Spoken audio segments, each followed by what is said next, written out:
Facebook. We have on Facebook the great opportunity for you to follow me there.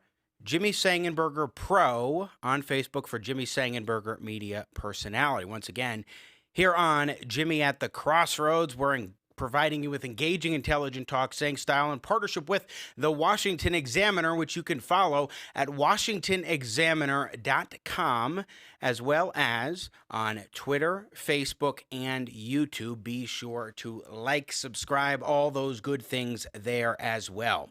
So indeed, today it is Free to Choose Friday. And we've got quite a couple of topics of conversation, actually, that we're going to be hitting on today. With Independence Day coming up, we will be talking about Frederick Douglass and the 4th of July, and some misunderstandings. There's simplistic understandings of his "What is the slave to the 4th of July" speech. We will talk about that later on, and our first topic today will be student loan debt. But why Free to Choose Friday? Well, of course, it's because we believe on this program passionately that all human beings are and of right ought to be free to think, free to act, and free to choose.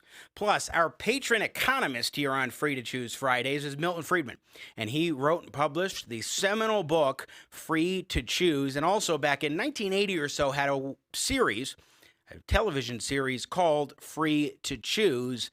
And today, once again, we reintroduce you to Free to Choose Friday by bringing you the way in which Milton Friedman introduced his program.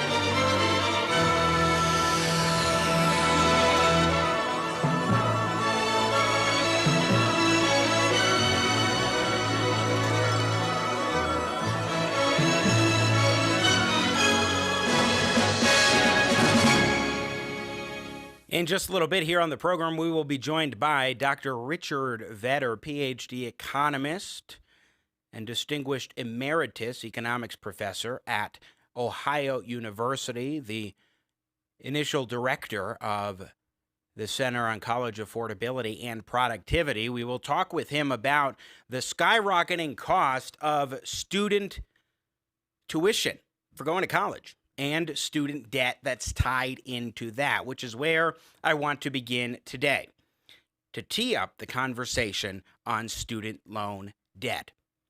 Make no mistake, we have had for years now a crisis that has been unmet by our political leaders when it comes to the cost of college. It has gone up dramatically.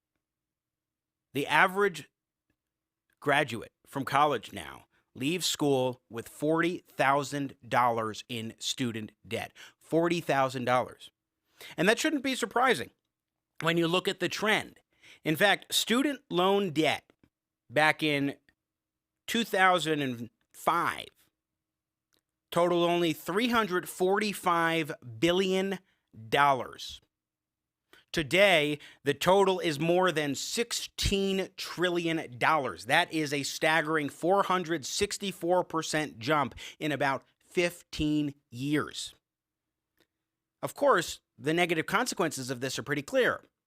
It contributes to more student loan defaults and defaults on other loans, contributes to slowing small business growth, and already we need to empower small businesses to help us get out of this economic malaise we find ourselves in now, dealing with the coronavirus, and then also resulting in lower home ownership rates, among other troubles. When we look at the trends here as well, let's put up pick one. Now, this is striking, some of the data that has been assembled when it comes to student loan debt and the cost of college. Here's the cost of college increase. You could just look at that chart, particularly for private college, but also public college. I mean, precipitous increases in about a decade to astronomical levels. And it just keeps getting worse and worse. Here in pick two, let's take a look at one of the big consequences of student loan debt. It has now the largest chunk of U.S. non-housing debt, bigger than credit card debt, bigger than auto loan debt. And that's a couple years old, that graph, because now student loan debt is over $1.6 trillion. And before I said $16 trillion, I meant $1.6 trillion. So you look at the data there, and make no mistake, it shows that we have a cost crisis in higher education. But how did we get here? This is not something new. This is not something unpredictable, especially if you understand basic economics. Back in 1987, then Secretary of Education William Bennett proposed what became known as the Bennett hypothesis, which I think is now the Bennett law of tuition stimulation. It has become a law. Increases in financial aid in recent years, he said, have enabled colleges and universities blithely to raise their tuitions, confident that federal loan subsidies will help cushion the increase. Prices will rise because the federal government is basically subsidizing the ability for people to go to college. Supply and demand plays a fundamental role here, especially if supply is relatively stagnant, but demand goes up because borrowing costs are low, because government may be subsidizing those loans or holding interest rates down lower, or government is providing grants to individuals. What that does is it encourages students to go to school, to go to colleges and universities for their educational experience for a higher ed degree. And while there, the colleges and universities are looking and saying, hey, there's this money here. We can just keep raising our tuition. There is a direct correlation between the skyrocketing cost of college and therefore student loan debt and the amount of federal loan support. Let's put up pick 3 here. This is from a paper I wrote and published a couple of years ago for a think tank I ran called the Millennial Policy Center. You've seen and will continue to see some videos that we did for MPC. And I wrote this. In a July 2015 report focusing on credit supply and the rise in college tuition, the Federal Reserve Bank of New York observed a direct correlation between students' funding of their education through student loans and changes in student borrowing and tuition levels. As the Fed notes, quote, higher tuition costs raise loan demand, but loan supply also affects equilibrium tuition costs, for example, by relaxing students' funding constraints. We find that institutions more exposed to changes to the subsidized federal loan program increase their tuition disproportionately around these policy changes, with a sizable pass-through effect on tuition of about 65%. Now, what does that mean? Well, as I wrote in this 2018 paper, the pass-through effect on tuition refers to the phenomenon whereby for every dollar received in subsidized federal loans, loans where the government subsidizes the interest, colleges increase their tuition by 65 cents. The report also finds that Pell Grants, that come from the federal government providing to people who are most in need, on average boost tuition by 55 cents, and unsubsidized loans, where government does not subsidize the interest, increase tuition by 30 cents on the dollar. It seems that the more government does to pass out financial aid to make college affordable, the costlier it becomes. And that is, it stands to reason, particularly because when you're being easily given loans. In fact, I would argue that it is easier to get a student loan in America today than it is to get into a college or university today. But when it comes to accessing student loans, it's pretty darn easy. And that's a problem in the system. But what that does is it encourages more use of the service. You're separated from the cost. You're not worried about the cost until eventually it comes due with your student loan debt payments. The reality is that as beneficial as the college experience may be to you as an individual and to society. The laws of supply and demand don't go away. They don't go away simply because the service being provided is something beneficial to society. So when you're looking at the idea of free college, for example, just given by the government, that provides no incentive whatsoever to constrain costs. Economic reality cannot be set aside simply because we want to feel better about providing more education to more people. We have to recognize that when we approach this issue, we need to be smart about it. Now, we're not going to spend so much time today talking about the solutions to the skyrocketing cost of college education and student loan debt. That will be for a future show probably later this month. Today, I really want to drill in on the causes of the skyrocketing cost of college education, particularly over the last 15 years, but really going back to even before Bill Bennett proposed his hypothesis in 1987.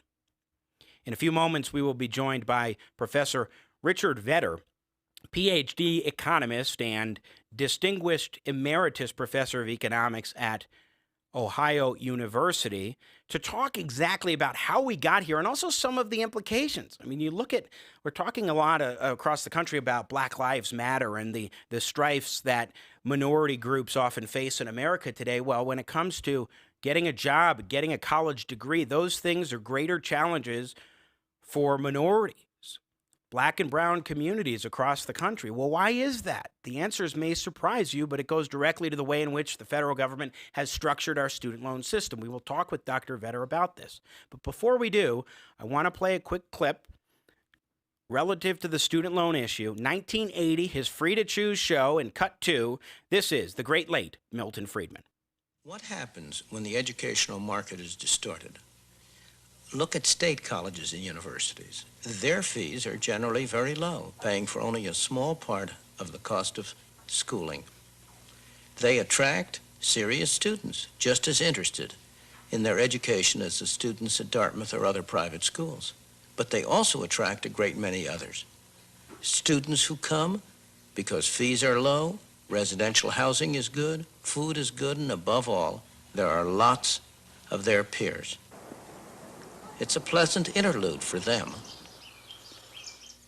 Everyone who has the capacity and the desire to have a higher education should be enabled to do so, provided they are willing to undertake the obligation to pay the costs of their schooling, either currently or in later years out of the higher income that their education will make possible.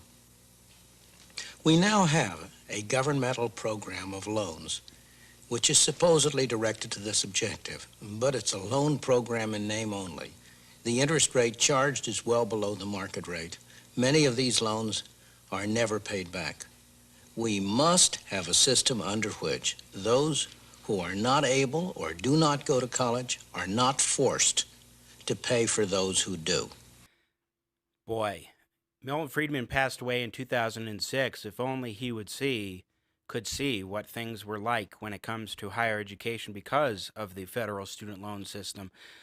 His language might have been a little bit stronger than he was in those words back in 1980. I'm Jimmy Sengenberger. We are overdue for a break. Dr. Richard Vedder, PhD, joins us next here on Jimmy at the Crossroads. I'm Jimmy Sengenberger, coming to you in partnership with the Washington Examiner. Don't go anywhere. We interrupt this program for a very important presidential message. I have a very important issue that I'd like to discuss with you, the people of America, and the people of the United States as well. Traffic circles, traffic circles. These things are very communistic. Older people are terrified of traffic circles. I noticed this about 20 years ago when they came in. I said, this is no good. Our forefathers didn't fight in World War II to have traffic circles. They're very scary. It's, oh, let's all join hands and come into the circle like hippies. Wrong. You come to a four-way stop like a man and you take your territory, if you can handle it. If you can't, you get spit to the side and you're out. You lose. You're a loser. And that's what I wanted to make very clear at this time. Thank you very much for your attention. That's all. Going.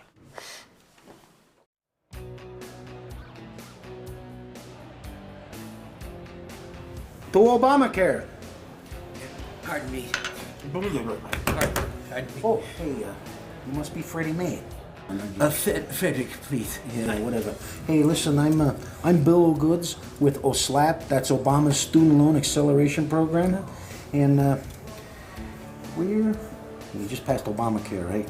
We're about to pass another bill to nationalize student loans. It's going to be a whole federal takeover. Excuse me, sir. Could I get you a drink? Yes, do you have a Lady Gaga? Of course. One moment, please. How does this benefit SCALP, the Society of College Academics for Loan Proliferation? Well, I'm glad you asked. More loans equals more money. That's more money for everybody.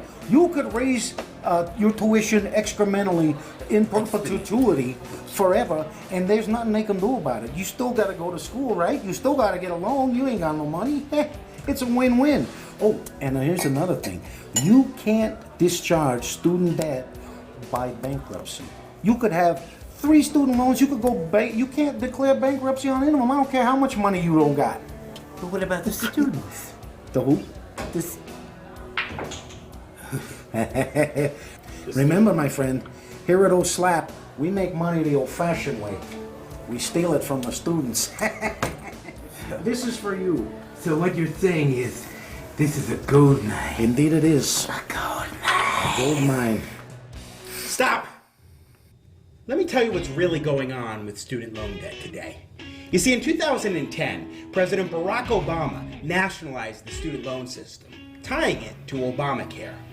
At that point in time, student loan debt across the country totaled $800 billion.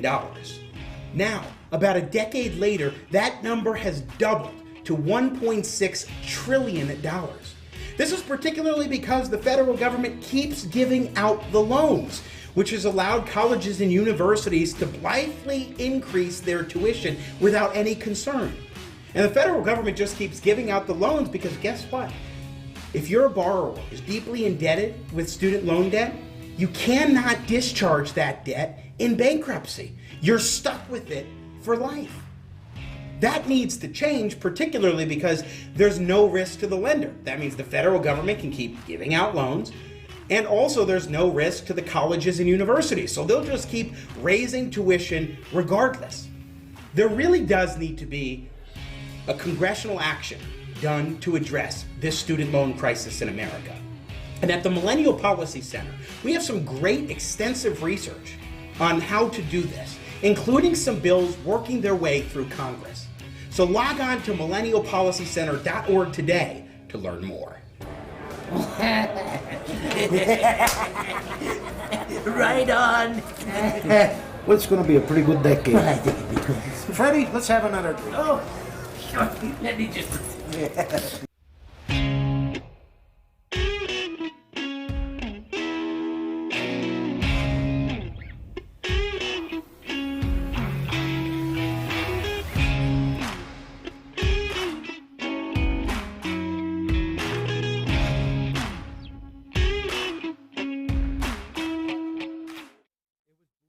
Breaking at this hour, Jimmy Sengenberger is currently at the crossroads of politics and economics. Are you all right with being a shark maverick? Was it okay to team up with you?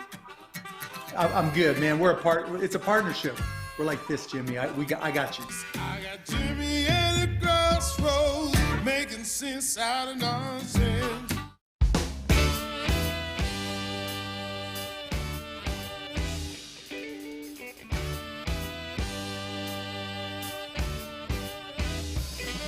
And ladies and gentlemen, let's welcome back to the set Mr. Sang Style himself, Jimmy Sengenberger.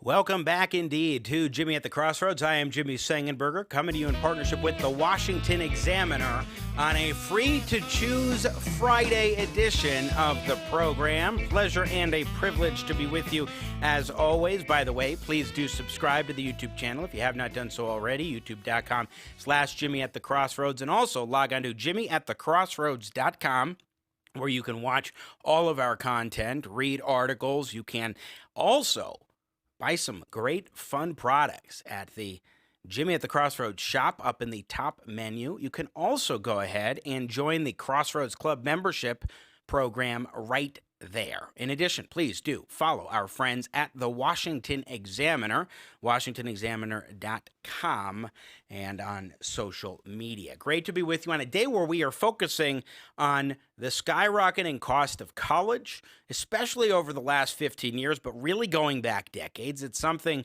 that, as we talked about, smart people like former Education Secretary Bill Bennett back in 1987 with his Bennett hypothesis, these people noted that if we continue a student loan system where the federal government is basically making it really easy to provide all sorts of student loan access to people who want to go to college, it's going to drive up costs. Well, that has borne out. We talked about that in my opening monologue in the last segment. I want to dive in to some of the specifics of how we reached this point and also some of the negative consequences of the student loan debt crisis with a leading economist on this issue, Dr. Richard Vedder, PhD economist, distinguished emeritus professor of economics at Ohio University, a senior fellow at the Independent Institute, and also the original director for the Center on College Affordability and Productivity. He joins us now to dive into this very topic. Professor, welcome to the show. It's good to have you. Glad to be back with you, Jimmy. Good to talk with you again. And if you wouldn't mind maybe scooching over just a smidge to your left, I think, and then that will make you a little bit more focused into the shot there. Thank you very much. Appreciate it. So it's good to have you here. I know you caught a little bit of my monologue and some of the things that I was saying, but I'd love for you to synopsize for us, please, what your extensive research, and you've done a heck of a lot on this topic, Professor, what it shows about how we got to the point where we have over $1.6 trillion in student loan debt, with the average borrower coming out of college with nearly $40,000 in debt. Yeah. Well, the reason why we have so much student loan debt is it's so easy to get borrow money from the federal government. As I think you had a segment on by Milton Friedman. Friedman decades ago said this. The government and Bill Bennett said it, and we all have said it, that if going to college is affordable by people being able to borrow, colleges will see this. They'll say, hey, great, we can just jack up our prices. And we can capture that money, not the students, rather the universities and the colleges. And so the research done by the New York Federal Reserve Bank, the National Bureau of Research, Economic Research, and other organizations show that for every dollar more that students borrow from the federal government, colleges and universities usually raise their tuition by about 2/3 of that, by say 65 cents out of every dollar. So the big gainers from the student loan programs have not been the students, it's been the colleges. And then what do the colleges do with all that money? Well, they spend it on themselves. By that I mean they hire more administrators, they pay them higher salaries, they engage in a bunch of social engineering projects that are near and dear to the faculty and to other administrators, diversity and inclusion coordinators, sustainability experts, PR people, all of this. And they jack up the price of colleges. Who are the big losers? Students. And ironically, low-income students. The proportion of kids graduating from college these days, meaning the last 2, 3, 5 years, coming from the bottom quartile of the income distribution, the bottom 25%, that proportion is lower today than it was when the student loan programs were getting underway in the 1970s. Yeah. So and the reason is college, low-income kids see big sticker prices to colleges. That scares a lot of them away. They say there's no way we can afford that. Sure, maybe we'll get some scholarship aid. Maybe they'll discount our fees some, but we don't know for sure what that's going to be. Maybe we ought to skip college. So the big losers are low-income people.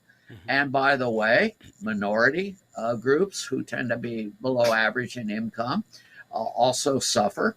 Yeah. And so the big losers are, to be blunt about it, African Americans, blacks, Hispanics, other low-income people, recent immigrants to the United States, the people who allegedly we were trying to help when we started these programs in the first place. Well, to emphasize that point, I want to put up pick 4, Dr. Richard Vedder, and this includes reference to some of the research that you have done here.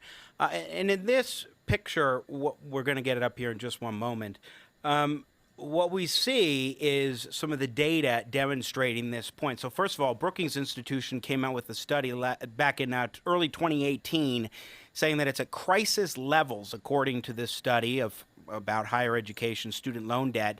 Using college entrants from 1995 to 96 and 2003 to 2004 as guides, so a little outdated, but still, the report finds that nearly 40% of borrowers may default on their student loans by 2023, and it observes a striking racial disparity as well. Black BA graduates default at 5 times the rate of white BA graduates, 21% versus 4%, and are more likely to default than white dropouts. And also, and this is quoting from a paper I wrote in 2018 for the Millennial Policy Center on higher ed costs and student loan debt, quote, as Dr. Vedder, our guest here, Christopher Denhart, and Joseph Hartke have noted, the original reason student aid programs were created was to make college more accessible for those in lower income brackets. Yet this has been an abject failure, contributing to greater income inequality. Strikingly, quote, in 1970, the bottom quartile of families by income accounted for 12% of total bachelor's degrees received by age 24. But those families only accounted for 9.4% in 2010.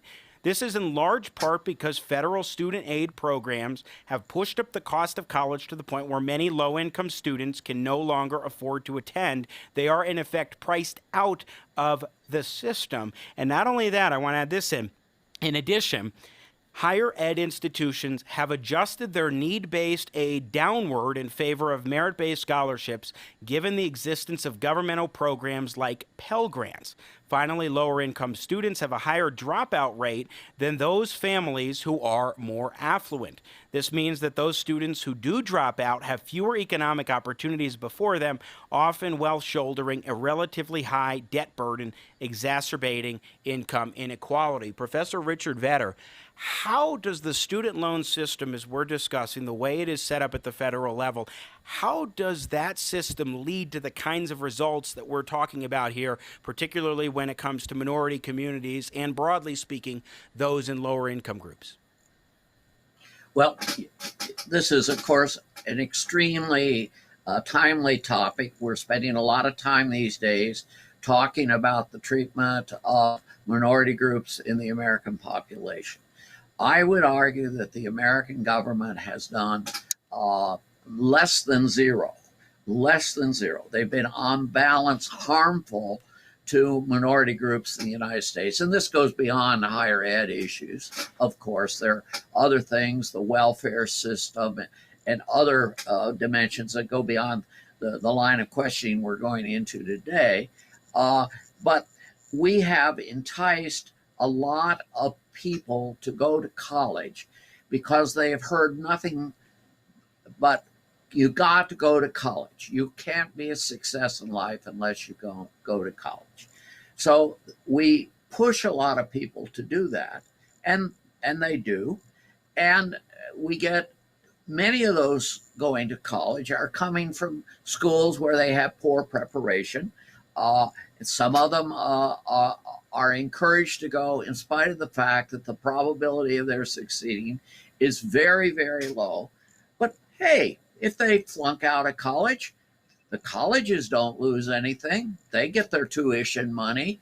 The students maybe end up with a large loan payment that it's very difficult to make, particularly given the fact that they are not able to get very good jobs. They're college dropouts.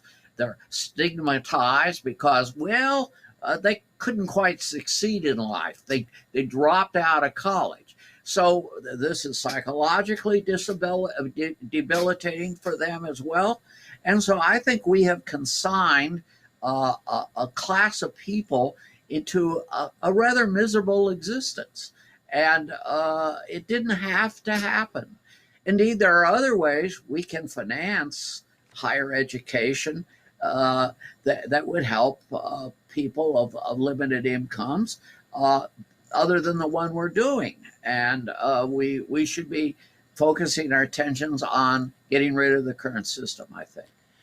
Again, Dr. Richard Vedder is our guest here on Jimmy at the Crossroads, distinguished emeritus professor of economics at Ohio University. What you're getting at more than anything is a warped incentive structure for colleges and universities to just continue providing these student loans and grants without any, or rather to accept students and keep raising tuition because they know that the flow of student loans and grants is going to continue. But also, one of the things that we need to keep in mind is that if you go to college, and say you drop out after about a year or 2 years, and you're already coming out with $25,000, $30,000 in student loan debt, or maybe even $10,000, whatever that number is, and you drop out of college, your income earning potential is significantly reduced, and you're going to be struggling to pay down that debt, meaning it will exacerbate your cycle of poverty. That is stunning and a very striking point, I think, that we need to keep in mind here, because especially in this regard, Dr. Vedder, when we talk about the student loan system, oftentimes you will hear Bernie Sanders, Elizabeth Warren, Alexandria Ocasio-Cortez, and others say it's because we don't have free college provided by the U.S. federal government that people are struggling like this, especially in the minority groups that we're talking about in lower income communities. So how do you respond to that sort of criticism based on the way the system actually is structured as we're discussing? Well, yes. The answer of the individuals you named is let's give it away. Let's make it free. After all, that's what some European countries have done. They've had free college or relatively low-cost college, and those countries are surviving. By the way, with generally low rates of economic growth and so forth. So let's do that. What would happen if we did that? First of all, college would become a joke in terms of what it does. It's supposed to further the dissemination of knowledge. It's supposed to have a certain enriching qualities, raising them productivity of workers and so forth. How is that going to happen if you have lots of people go to college who are ill prepared for college?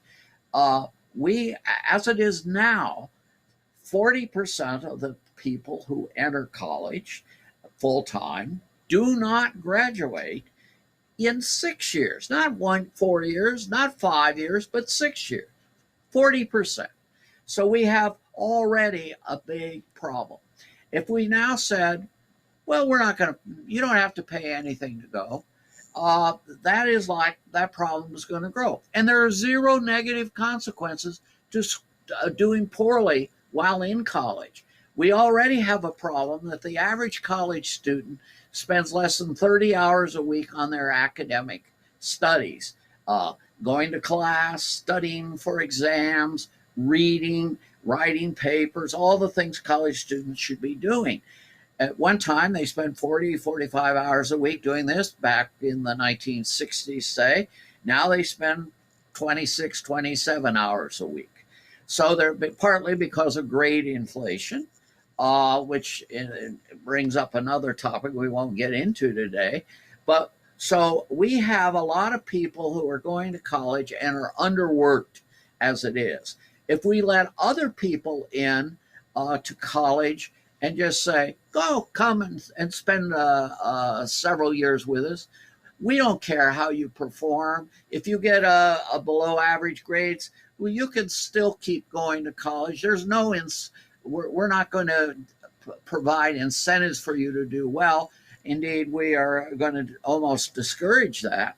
You're going to make worse a problem that is already very serious. And we already have a large percentage of our young Americans who are most productive people. Who are the most productive people? The people in their 20s and the 30s. They're the ones who have the most physical strength. They're the ones who have the smartest minds.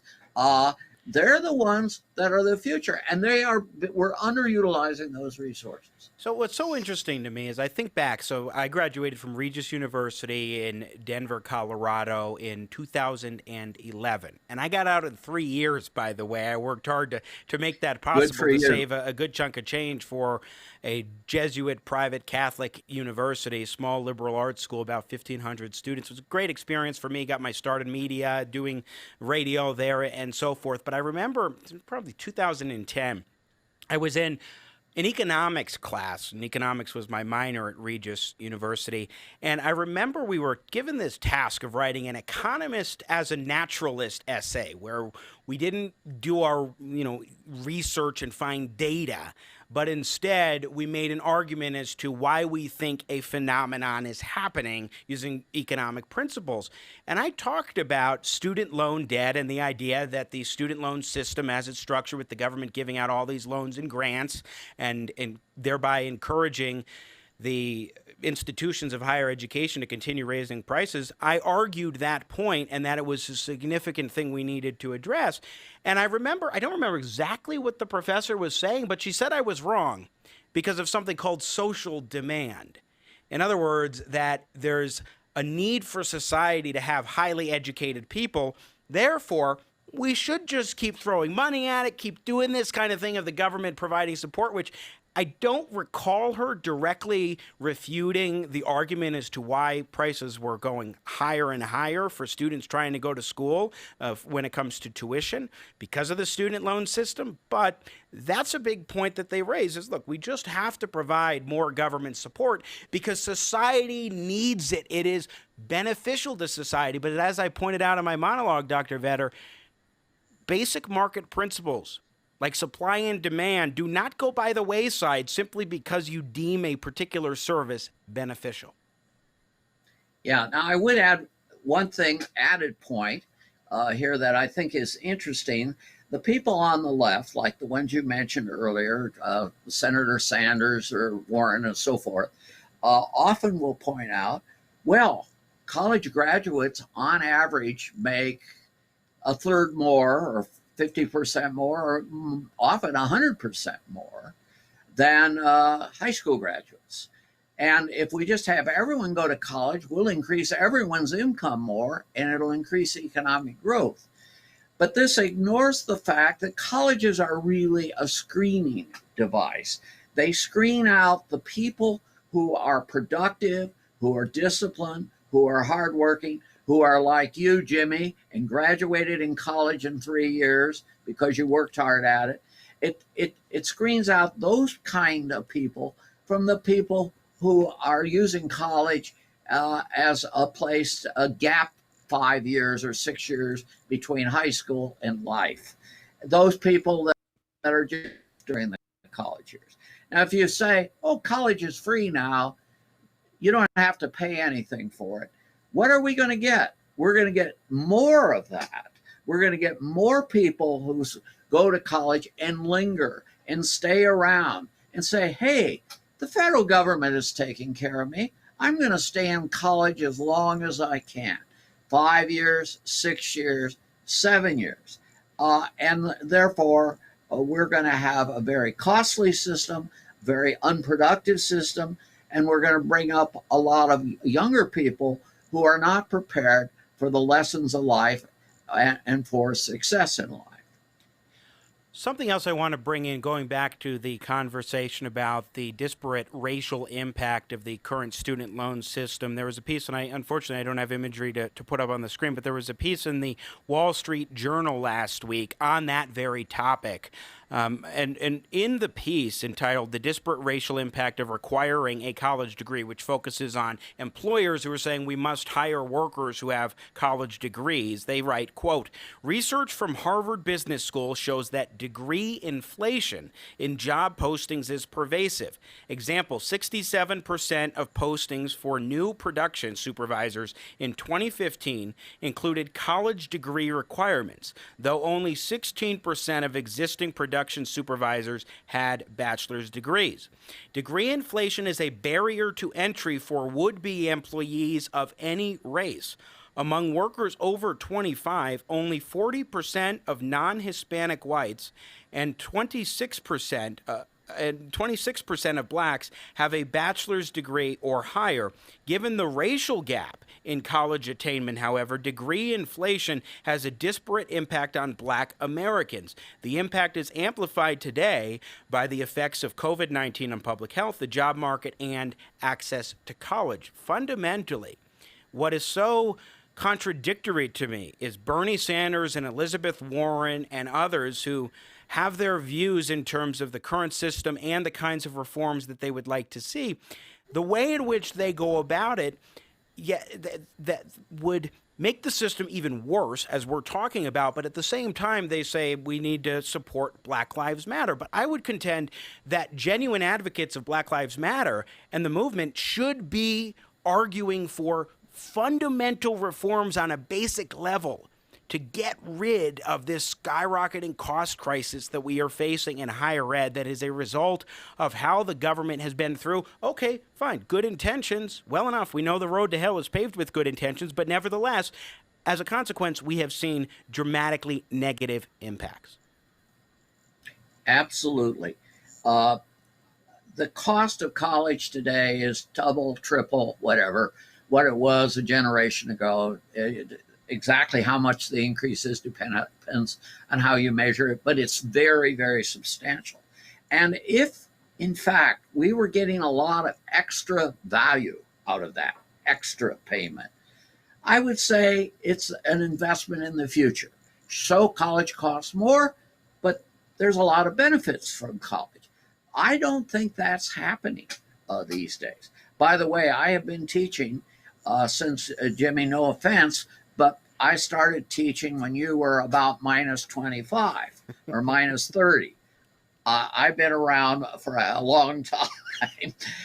When I started teaching, for every faculty member, let's say for every 2 faculty members, there was 1 administrator or some non-academic type at colleges doing things. Some of them were useful things. You needed people to run the computer center and to work in the library, and you needed people to mow the grass and so forth.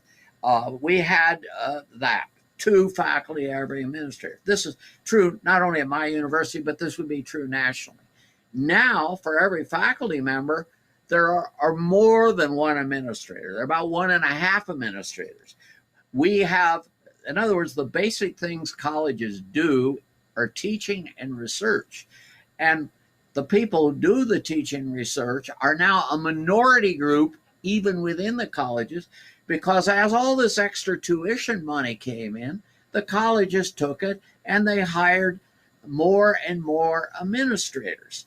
And this has raised the cost a lot. There are a lot of other things going on. Some people will talk about intercollegiate athletic expenses and, a variety of other things. Research that on amok in some areas. We have professors of English writing obscure papers on obscure topics that no one reads and getting reduced teaching loads for it that they would be better off being in the classroom teaching students. I could list 100 of these problems of one sort or another, but we have ignored the students, and the federal government is largely responsible. Yeah, make no mistake about it, that is true. One thing I'll add in is we see similar issues with K through 12 education. A few weeks ago, we were talking about K through 12 education reform, and one of the topics we hit on was administrative bloat. I mean, even as spending on K through 12 has gone up, teachers' pay has not. In some cases, teacher pay has even gone down as more administrators have been hired and taking up more and more of school budgets. And the same principle applies as you're talking about, Professor Vedder, with regards to higher education. But we've just got a few minutes left, and I want to ask you this final question. We'll bring up this final topic at least. Maybe we'll have a couple more questions that come about as a result. But one thing that we are seeing right now is the pandemic. Coronavirus crisis across the country. It has made things very different in the year 2020 for colleges and universities across the country, most of which canceled classes, or at least canceled in-person classes midway through the second semester of the 2019-2020 school year. We're also seeing a lot of universities thinking about how they might do more online services and what have you come the fall. And there's now discussion about what this means for the bottom line of higher ed institutions as far as their financial situation, what that might mean for student debt increases because maybe the cost of college will rise, or maybe the cost of college will go down. I saw one report that some colleges and universities are offering steep discounts to those students who ask, one university even saying, we'll cut your tuition by 41%, which I think underscores how arbitrary the cost of college, the tuition levels often are, Professor Vedder. But what do you think are some of the potential impacts of this pandemic right now, what it could mean particularly for the cost of college? Well, I think you're hitting on an important point. Those Jesuits at Regis did a halfway decent job with you, Jimmy. By the way, I have friends who have both taught and gone to school at Regis. It's a great school. It's supply and demand. What's happening right now to the demand for college? Well, it is down somewhat, partly for good reasons unrelated to COVID-19. A number of students going to college today is actually, even before the pandemic, was lower than in 2011. There had been some decline in enrollment already, but now it's aggravated by the risks associated with the pandemic. So the demand for higher ed is falling. The supply is big as ever. And so colleges are desperate for students. They're losing students. They're losing revenue. So what is happening? They're discounting. Let's make a deal. It's the art of the deal, as Trump would say. And if I were a parent of a student entering college this fall, I would say, well, you say the tuition is X. I can't afford X. I will come if you make it half of X or 60% of X. And a lot of parents are negotiating pretty good discounts from the tuition. And so I expect actual tuition fees collected per student will start falling because people are realizing college is no longer the great value proposition that it has been made out to be. And so this is going to lead to some reduction in spite of the student loan program. Some people are just saying no, and they've heard about the student loan program and the misery that can be created by running up a large debt and not being able to discharge the debt in bankruptcy, et cetera, et cetera. So that's the one thing that could lead to some positive reform, I think. Well, one thing I would like to see, Professor Vedder, is this idea of giving consumers more bargaining power when it comes to colleges and universities and going there by scaling back the student loan system. Like if ever there was a demonstration that we could do this by constricting a little bit the flow of liquidity that is basically just going directly to these institutions of higher education, it just might get them to start saying, maybe we need to cut tuition a little bit more, or might start empowering students if they're able to access fewer loans and grants to go to these universities and say, hey, I heard you gave my friend a discount of 41%. How about 45%? And I'll start going to your college.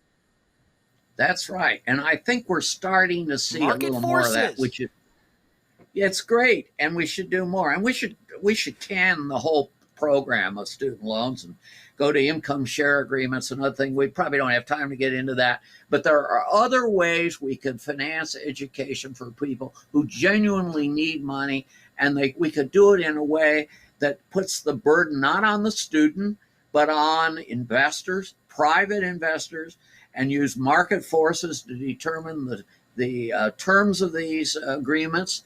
And it would work better for the student. It would make it a private enterprise thing, take the government out of it, all the politics out of it, all the administrative costs associated with the politics. We should change the whole system.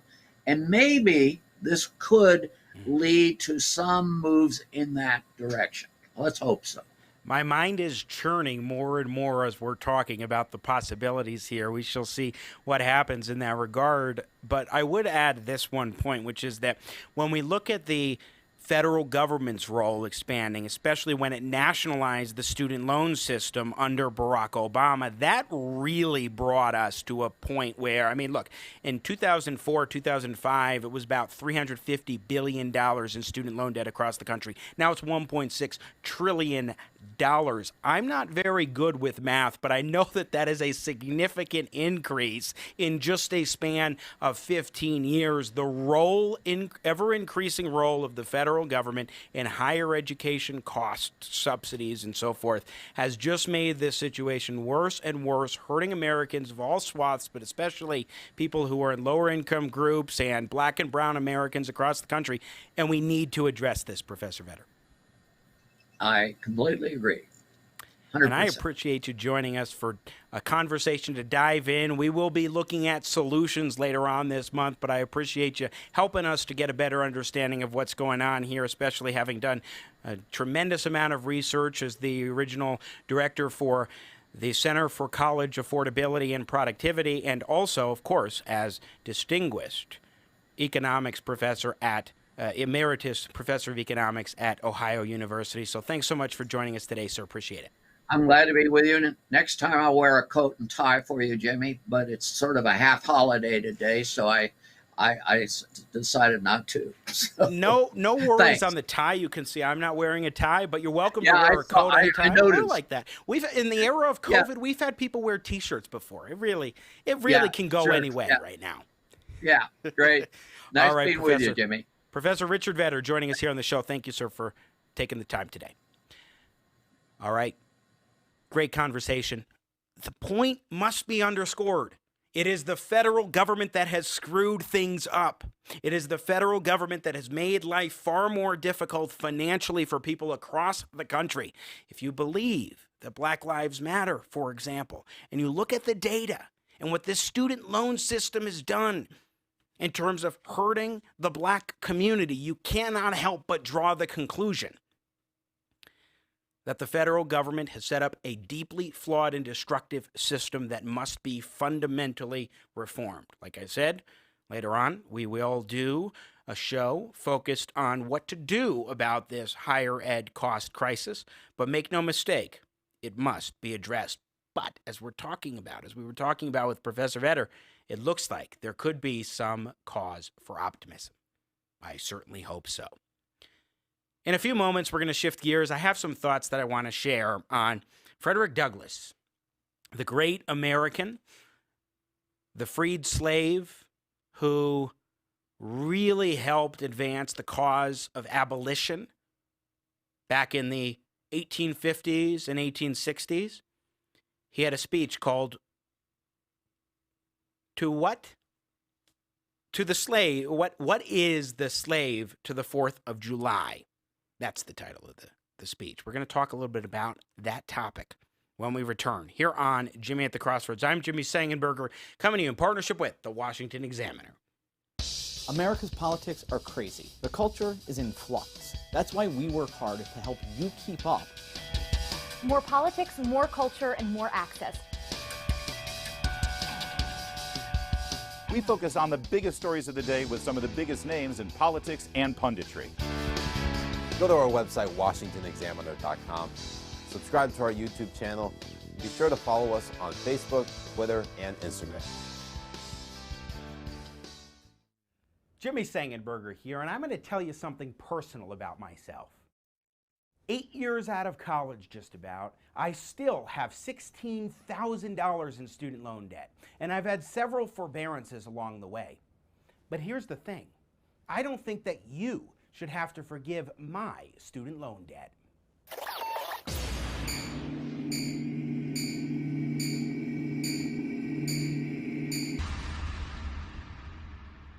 In 1990, the year that I was born, student loan debt in the USA totaled $20 billion, with the average graduate coming out of school with $9,000 in debt. Now today, the total is $1.5 trillion across the country, with the average being $37,000 for a typical graduate. We've talked about the reasons why this 30 years of growth has happened in another video. Are you worried about college tuition and how you're going to pay for it? Well, come on down to Bill of Goods where we've got the deal for you. Yes, you. But while a lot of folks are talking about forgiving student loan debt, I think we've got to look at a couple of other ways to do this.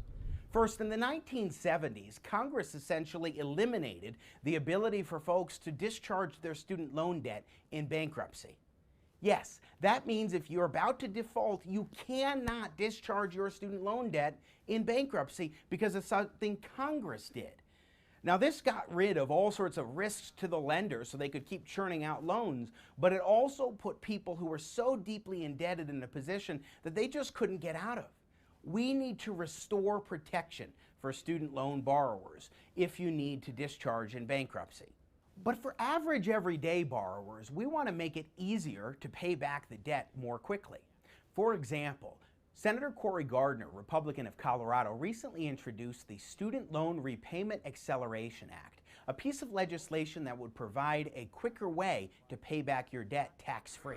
We have a big problem. Student loan debt is now about $1.5 trillion in the United States. For a person who's just out of college that's trying to start a family, maybe buy a home, simply pay the electricity bills, this kind of relief is going to be significant for them.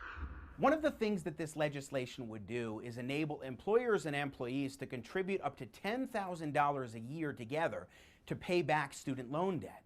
This is a great way, tax-free, to get this process going much more quickly. You see, we don't need to just be looking at forgiveness of student loan debt as though that's the only way to address this. Through bankruptcy protection in Senator Gardner's bill, among other solutions, there really are better ways to do it, and we can persuade millennials to that effect.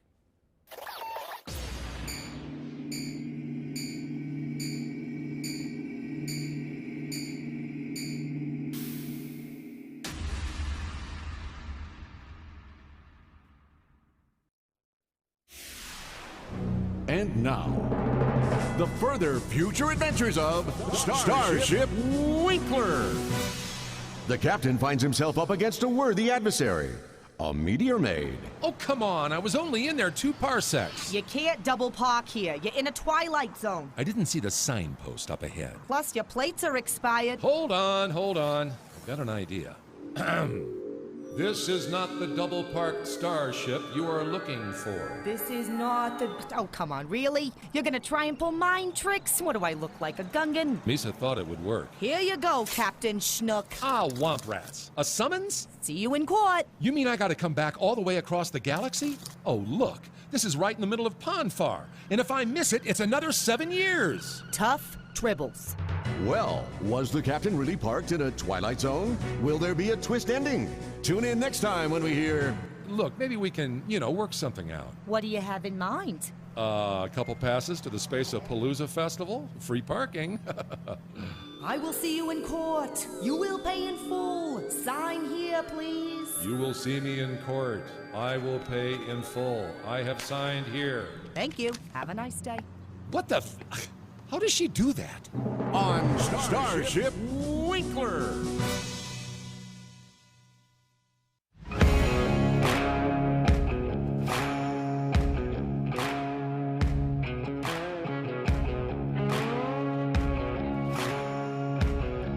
Ladies and gentlemen, welcome back to Jimmy at the Crossroads for our final segment with Jimmy Sengenberger talking the 4th of July in Frederick, Douglass. Here he is, folks, Mr. Sang Style.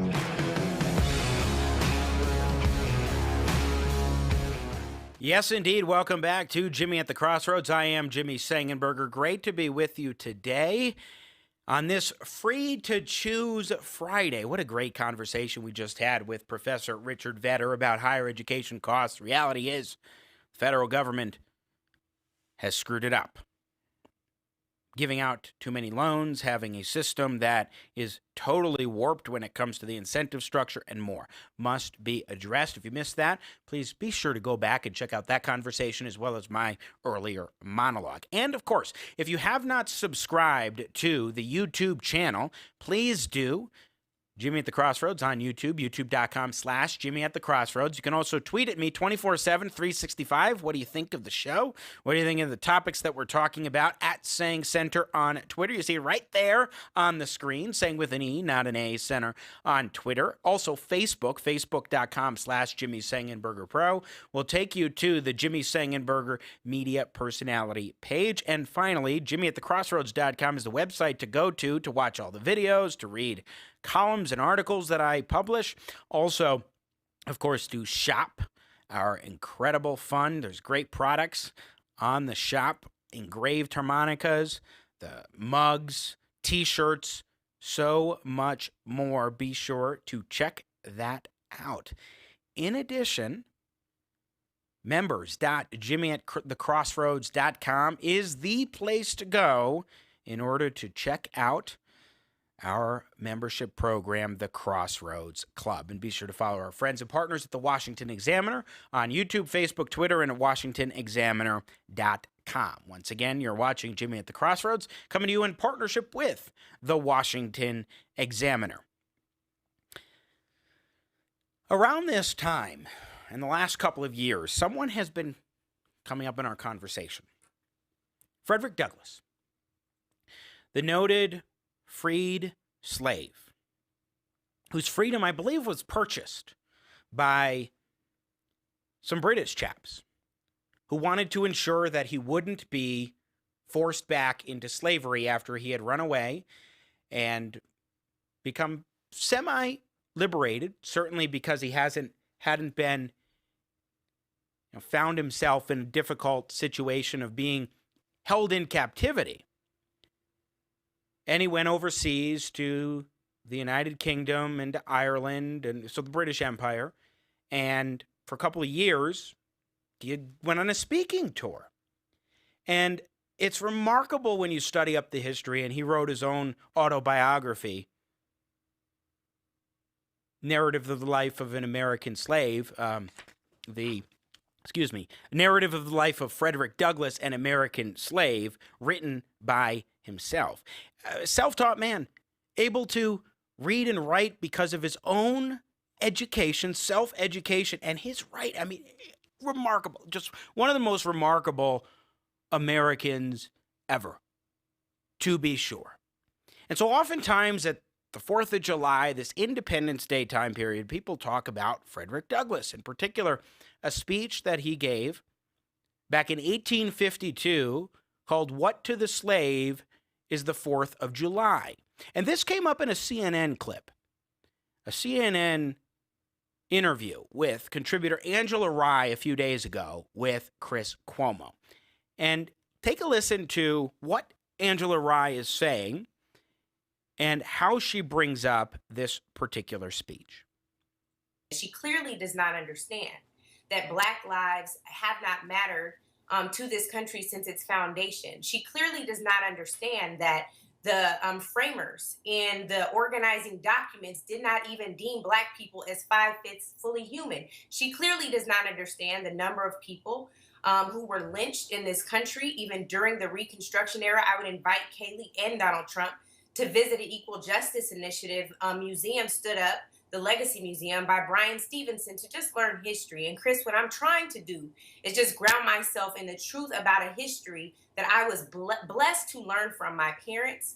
When my history books would not teach it to me, I was blessed to learn. And clearly, I have to believe these people just don't know any better, because I gotta believe that they would not put in direct harm's way people who are friends of mine, who are simply out here fighting to defund the police to ensure that communities of color are reinvested in and police forces are divested from. I gotta believe that these people are not just willingly this ignorant to put people who are trying to ensure that Black lives matter, that Black policy matters, and that what is in our best interest to survive and to find equitable outcomes in this country. I gotta believe that they're not doing this maliciously. And if that means that they just have to take a moment to learn, then I invite them to take the next 24 hours, and maybe even through this weekend, to look at what it would take for us to really gain independence. Frederick Douglass said about Independence Day in this country, what to the slave is the 4th of July. And I would invite them to even start there as a reading principle to see how different we see this country. As a reading principle, yes, indeed, we will read some of the speech given by Frederick Douglass in 1852, What to the Slave is the 4th of July, invited to speak at an Independence Day celebration. But before we get to some of the readings, including one reading excerpt by the great James Earl Jones, I want to just make a note. She said that the Founding Fathers in the Constitution didn't view blacks as slaves as 5/5 of a person. And like the compromise, the 3/5 compromise is in many ways, I mean, it is horrible that we had such an agreement reached. But it wasn't about 3/5 of a person. It was 3/5 of the slave population, whether or not they would be counted among the population in a given state for the purposes of determining whether or not the House of Representatives should have more, or whether or not a given state should have more representatives in the House of Representatives. That is to say that Virginia, a slaveholding state, for example, Virginia was only able to count 3/5 of its slave population towards the population calculation for its number of representatives in the United States House of Representatives. That's because the smaller states, which tended not to be slaveholding states, they were like, no, you shouldn't count slaves as people, that is, in your population count, because you shouldn't get more votes based on people that you won't even consider as free people, as human beings who have individual rights. Remember, a lot of the northern states were arguing for slavery to be abolished in the original United States Constitution. So they said, look, Virginia, you're a state that has a large population anyway. You shouldn't get to count any of your slaves towards the population, and therefore have fewer representatives in the House of Representatives than you otherwise would. Remember, the House of Representatives is based on population. So had they said every slave is counted for the purposes of population, then Virginia would have had an even greater influence on federal legislation. A slaveholding state that was insistent upon making slavery enshrined in American society, that hosted the capital of the Confederacy, that state was insistent upon getting more votes in the House of Representatives, and the northern states said, no, here's a compromise, 3/5. You can count 3/5 of your slave population. It's not that the Constitution said that slaves would be only 3/5 of a person.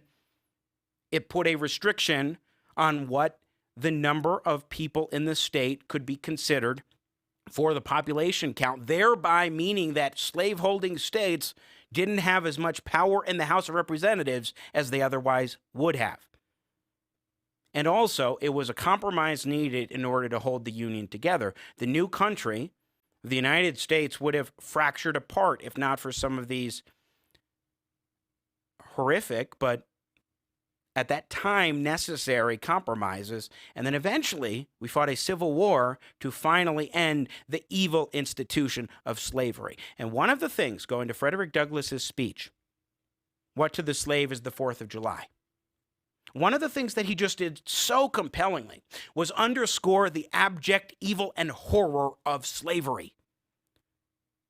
the brutality, the inhumanity of that institution that was part of the United States of America for far too long. And James Earl Jones, some time ago, did an oral reading of a portion of the speech by Frederick Douglass, the part in particular lambasting slavery in America. Wanted to give you a taste of that.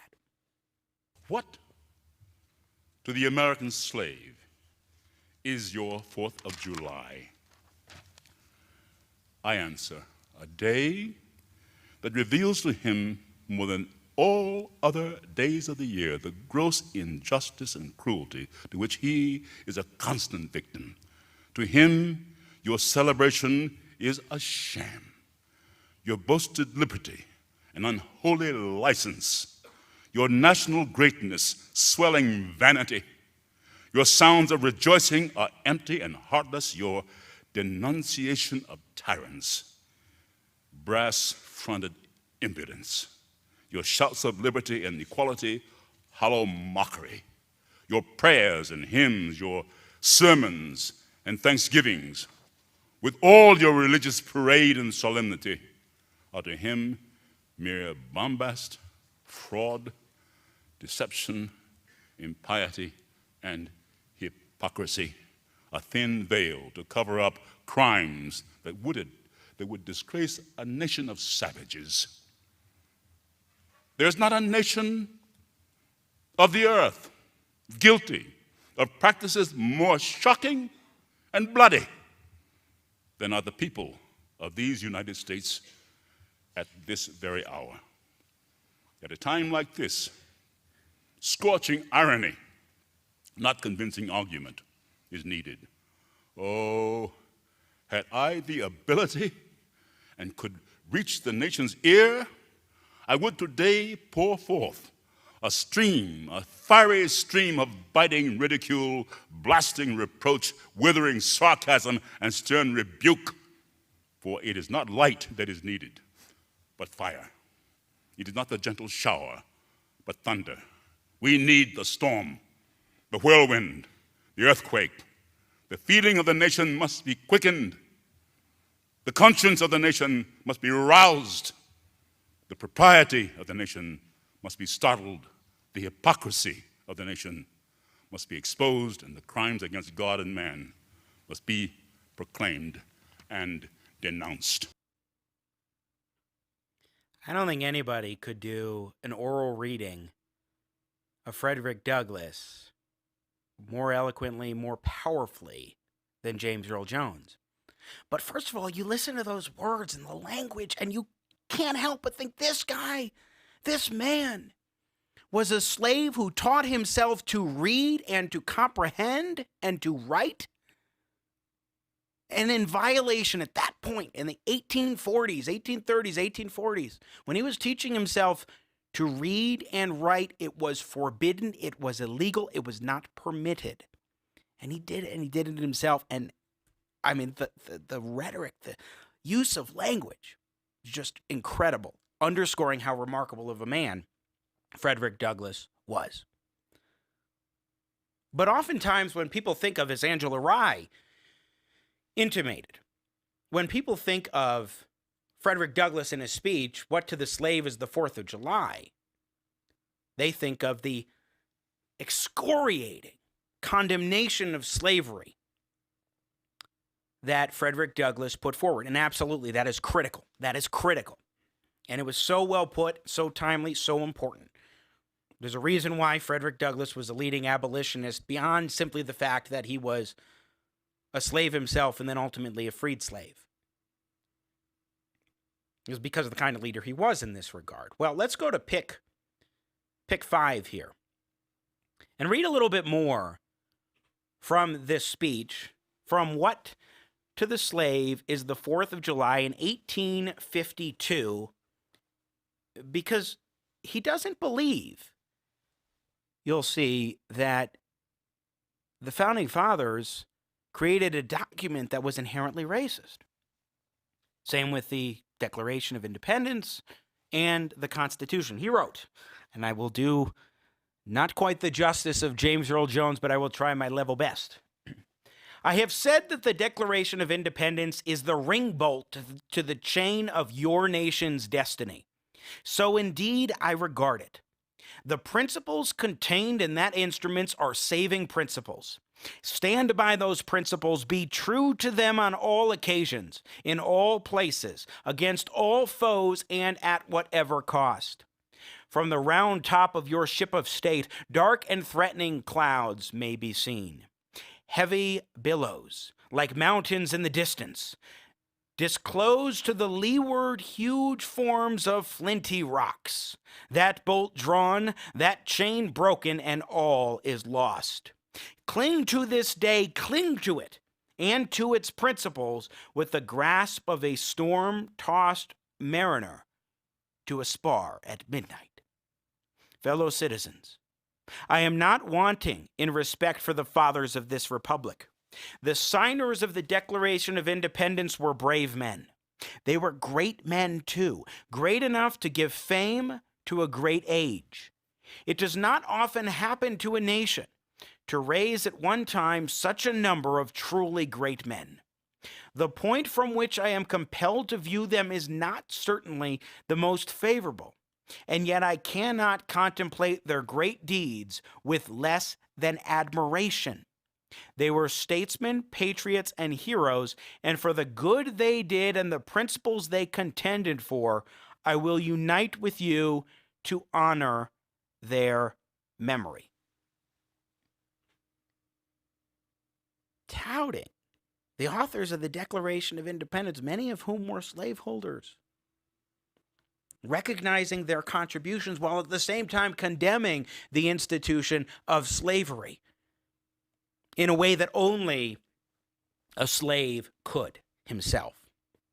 Let's go to pick 6, because it gets even more interesting as he starts talking about the U.S. Constitution. But I differ from those who charge this baseness, that is like slavery, and the harm of slavery upon slaves, the evil nature of the institution. I differ from those who charge this baseness on the framers of the Constitution of the United States. It is a slander upon their memory, at least so I believe. Fellow citizens, there is no matter in respect to which the people of the North have allowed themselves to be so ruinously imposed upon as that of the pro-slavery character of the Constitution.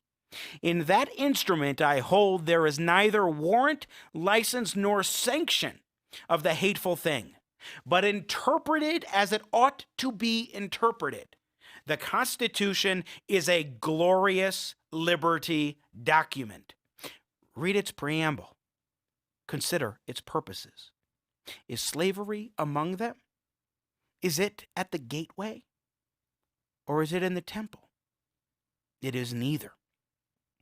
While I do not intend to argue this question on the present occasion, let me ask, if it be not somewhat singular, that if the Constitution were intended to be, by its framers and adopters, a slave-holding instrument, why neither slavery, slaveholding, nor slave can anywhere be found in it? What would be the thought of an instrument drawn up, legally drawn up, for the purpose of entitling the city of Rochester to a tract of land in which no mention of land was made? He notes that slavery is not contained as a word in the United States Constitution. It is a glorious liberty document that does not enshrine the institution of slavery. Its preamble doesn't even suggest that. It suggests something very different. In other words, what he's starting to get at here is that American society in the 1850s, when he was giving this speech, was not living up to its ideals, was far astray from the idea of liberty enshrined in the glorious liberty document that is the United States Constitution. And he was right. Oh, was he right? Since Angela Rye encouraged us to read this incredible speech from What to the Slave is the 4th of July, let's put up the final pick here, pick 7, where Frederick Douglass spoke these words. Now, there are certain rules of interpretation for the proper understanding of all legal instruments. These rules are well established. They are plain, common sense rules, such as you and I and all of us can understand and apply without having passed years in the study of law. I scout the idea that the question of the constitutionality or unconstitutionality of slavery is not a question for the people. I hold that every American citizen has a right to form an opinion of the Constitution and to propagate that opinion and to use all honorable means to make his opinion the prevailing one. Without this right, the liberty of an American citizen would be as insecure as that of a Frenchman. Now take the Constitution according to its plain reading, and I defy the presentation of a single pro-slavery clause in it. On the other hand, it will be found to contain principles and purposes entirely hostile to the existence of slavery. Let me read that line again. It, the Constitution, will be found to contain principles and purposes entirely hostile to the existence of slavery. And please, Nathan Matoush, put up pick 6 one more time. I hold that in the Constitution, quote, there is neither warrant, license, nor sanction of the hateful thing, but interpret it as it ought to be interpreted. The Constitution is a glorious liberty document. And Frederick Douglass, an American slave in 1952, giving this speech. I don't think he was liberated yet. Actually, I think it was. It was shortly after he had been freed, and his freedom purchased by, if I recall correctly, some British chaps who were inspired by his speeches overseas. But nevertheless, here is a man who had every reason, if he felt it was true, to condemn the United States Constitution, to condemn the Declaration of Independence. He acknowledges in this profound speech what to the slave is the 4th of July, that the 4th of July, Independence Day, is not his. As a slave who was not viewed in state after state as a true person,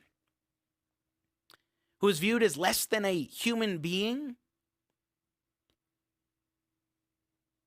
And yet, even though he was not included in that group as he viewed it, and understandably so, the Declaration of Independence was a statement of principles that even the United States did not live up to until we fought a bloody civil war to ensure, and even after, even today, we still don't live fully up to the goals and tenets and precepts of the Constitution, the Bill of Rights, and the Declaration of Independence. But we constantly are improving as a society.